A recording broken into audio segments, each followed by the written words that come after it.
For every one goal you score, you're conceding more than 5. How does Frank Lampard change this? What's he going to do?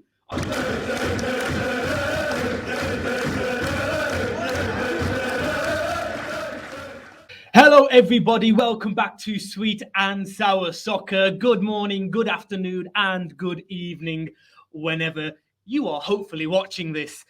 Guys, we are going to look at Norwich today, and for good reason, because it looks like Frank Lampard is increasingly likely to get the hot seat at Carrow Road. If you're Daniel Farker at the moment, you've just won your first game, a pretty good win, and then you get the boot. It must have been premeditated. He must have been getting the sack, whether they won, whether they drew, whether they lost. I can't imagine they've made that decision after the fact. It just screams to me that no matter what happened, they could have lost 5-0, they could have won 1-0, 5-0. He was getting the boot. And it looks like our good friend, Mr. Frank Lampard, could be getting the job. That's what everyone's saying. Now, as you've seen from the title, relegation confirmed. I genuinely do believe that.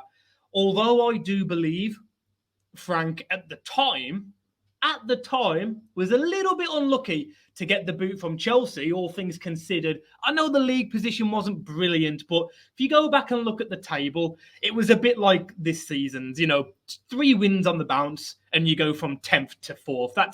That's what it was. Champions League, they'd qualified for the group stage. Olivier Giroud was banging in goals for fun in Europe. But listen, they made the change. They got to an FA Cup final and won the European Cup and got top 4. So, it wasn't a bad sacking. But is Frank Lampard the man? Is he the Messiah to keep this Norwich team in the league? I don't think he is. And I'm going to explain why. In my humble opinion, I'm not a Chelsea fan. I'm not a Norwich fan. I'm just a football fan. Tell me if I'm wrong. I probably am. But I'm going to go through it anyway because I can't think of a team that would be less suited for Frank Lampard than this Norwich team. Cast your minds back to Chelsea. When he was in charge, they were scoring goals, but they were also leaking goals. I remember a game where, because we're Wolves fans, me and Scott, and Chelsea came to the Molineux, really open game. Tammy Abraham scored a hat-trick. I think they won 5-2. I want to say 5-2 or 5-3. That just summed up Frank Lampard's time at Chelsea. You're going to score some, but you're also going to concede some. How does that, in any way, shape or form, help this Norwich team? Because they're not scoring and they're conceding bucket loads of goals. So you're better off getting a defensive-minded manager in, like a Nuno or a Sam Allardyce, and just shut up shop and try and nick 1-0 wins, a 1-0 draw, a 2-1. You're not going to keep Norwich up by scoring goals. They can't. They've only had 3 players in the league this season who have scored. And we're going to come on to that in a minute. But as you can see, guys, on screen right now, I'm hoping it's big enough for you to be able to see. In the Premier League this season, we'll talk Premier League. 11 appearances. Now, I was surprised by this. 10.2 shots per game this season, Norwich. 10.2 shots. I was surprised at that. Really was surprised. But look at this. 5 goals in the Premier League this season. For some reason, this doesn't tell us how many goals they've conceded.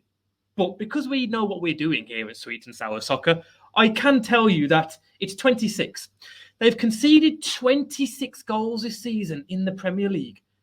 They've only scored 5. 5! So your goal scored to goal concede ratio is over 1.5 or 5-1, whichever way round it is. For every 1 goal you score, you're conceding more than 5. How does Frank Lampard change this? What's he going to do? I don't understand. Guys, we come on to the characteristics of Norwich. Strengths. Protecting the lead.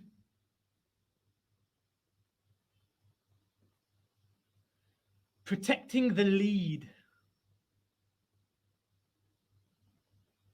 I don't know how we speak about this. I don't know how we quantify that. I just believe that the owners of this website, whoever does all the facts and the stats and whatever, they've just thought, Jesus, this is going to be blank. We need to add something. Have they ever taken the lead in the Prem this season? Yeah, a couple of times, and they got draws. Fair enough. Okay, put protecting the lead. Weaknesses. Now, this is where we're going to come on to Frank Lampard a little bit more. Keeping possession of the ball. That wasn't Frank Lampard's biggest characteristic, shall we say, at Chelsea. They didn't have possession stats of a Klopp or a Pep. It was more when we've got the ball, we try and do what we can with it. We try and score goals. Second weakness, finishing scoring chances. This is Frank Lampard. This is a man that scores 15, 18, 20 goals every season in the Premier League. He could probably help with that. Defending against skillful players. Again, defending. I don't see how Frank Lampard improves this. Aerial duels. Don't know. Defending set pieces. I think Frank Lampard's defensive set piece record at Chelsea was abysmal. Defending against attacks down the wings. Again, maybe I'm wrong. I don't see how Frank Lampard, unlike a Sam Allardyce, is going to improve this. And defending against through ball attacks. Now, these two are very weak, according to these guys. Very weak at defending against through balls. I don't see how Frank Lampard improves this Norwich team. When he looks at this, let's look at Norwich's style of play. Taking long shots. Well, Frank Lampard was one of the best in the business, so maybe he can improve that. Long balls. Don't know. Attacking down the left, just specifically the left. Playing in their own half. Norwich are very good at playing in their own half. Take of that what you will. And opponents play aggressively against them. I don't know how that's a Norwich style of play. But it does say these strengths are weaknesses. Their styles are calculated from statistics of each player's last 2 seasons. So we're probably including their championship winning team in this. It just doesn't read well for Frank Lampard, in my opinion. From what we know about Norwich this season, they've scored 5. They've conceded 26. How on God's green earth does Frank Lampard improve this? If they had scored 10, 12, 15 goals this season, were still in the relegation zone and had conceded 26, you look at it and go, well, they're scoring goals. They're just conceding far too many. Maybe they will stay up by winning 3-2, winning 2, scoring more than the opposition. But when let's look at this. Let's look at this. Where's it gone? Here we go. Top goal scorers this season in the Premier League. Pukki, 3. 2 more players have 1 goal. They only have 3 goal scorers in their team. We go to assists. They've only got 2 players this season that have assisted goals.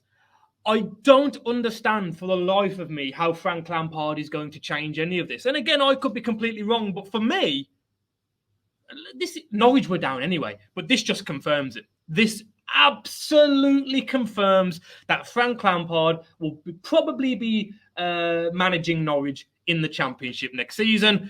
And listen, the way the Championship's been going over the last 2 or 3 years, every club that goes down is getting promoted. So it's Norwich. They will go down. They probably will come back up. Maybe Frank will be the man to do that. He did okay at Derby, lost in the playoff final. Fair enough. That can happen to any manager on the day. But when you're trying to keep your team in this league and you look at managers that are available like an Allardyce, like a Nuno, and you're thinking Frank Lampard's the man, I don't know what's going on in the Norwich hierarchy. I mean, one, to get rid of Farke after he's just won his first game when, listen, confidence could be up. It could be, they might get 4 points on the next 3 games. You don't know. But my word, relegation confirmed for Norwich. I say so. Guys, let me know in the comments. Do you think this changes absolutely anything for Norwich this season? Or does it mean that they're just down by January as opposed to March. That's what I think. I don't see how Frank Lampard can change an absolute thing. But let us know in the comments. Hit that like button, guys. Hit that subscribe button if you've enjoyed my unbelievable analytic display. And we'll see you on the next one.